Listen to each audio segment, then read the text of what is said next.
the underlying reality of the Archon Rulers.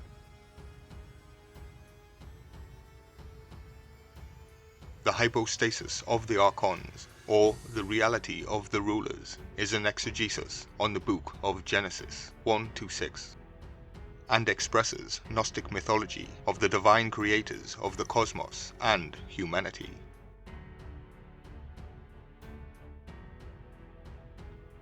The text was found among those included in the Nag Hammadi Library in 1945.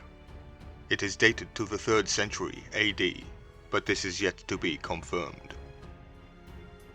And it is thought to originate from the transitional period in Gnosticism, when it was converted from a purely mythological state into a philosophical phase. The beginning and conclusion to the document are Christian Gnostic, but the rest of the material is a mythological narrative regarding the origin and nature of the Archontic powers, peopling the heavens between Earth and the Ogdoad, and how the destiny of man is affected by these primeval happenings.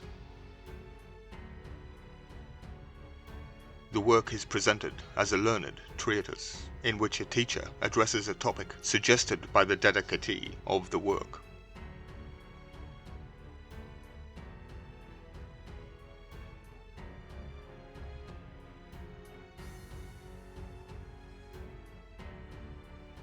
The treatise begins with a fragment of cosmogony, which leads to a revisionistic true history of the events in the Genesis creation story, reflecting Gnostic mistrust of the origin of the world and the demiurge that created it.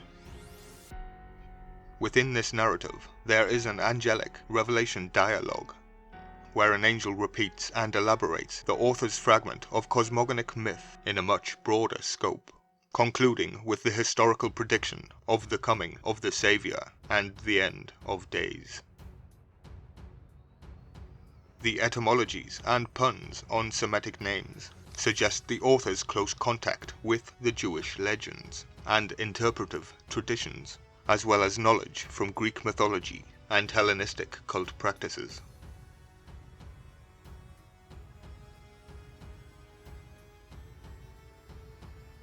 The book that follows the reality of the rulers is named On the Origin of the World, which is a Gnostic work dealing with creation and the end time. There are many parallels between the two texts.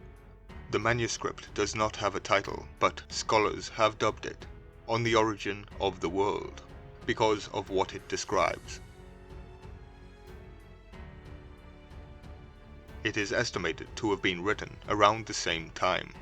While the author is not mentioned, he or she seems to have been interested in expressing Gnostic understanding of the world's conception.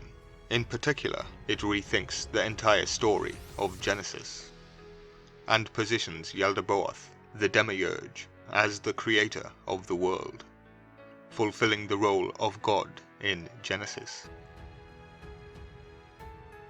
Furthermore, the serpent in the Garden of Eden is depicted as a hero sent by Sophia, the figure of wisdom, to guide mankind towards enlightenment.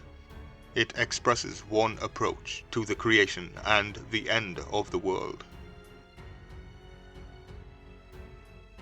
Other myths found within the Nag Hammadi collection have varying explanations and details. This one has a distinct perspective. It intertwines views from Judaism, Christianity, Hellenistic and Egyptian thought, and others in order to help explain its concept of Gnosticism.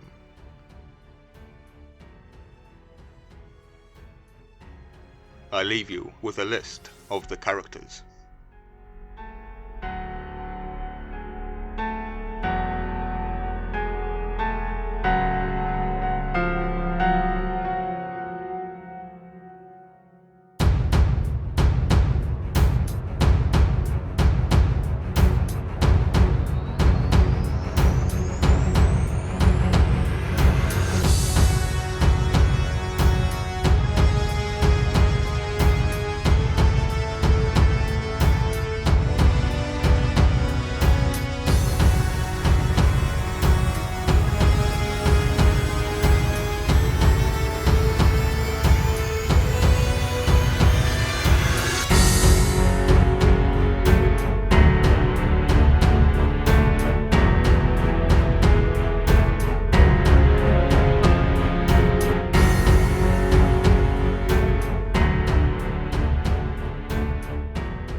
Please hit that notification bell to ensure that you're notified of each upload. Share, like, comment and subscribe to support the channel for more ancient mystery.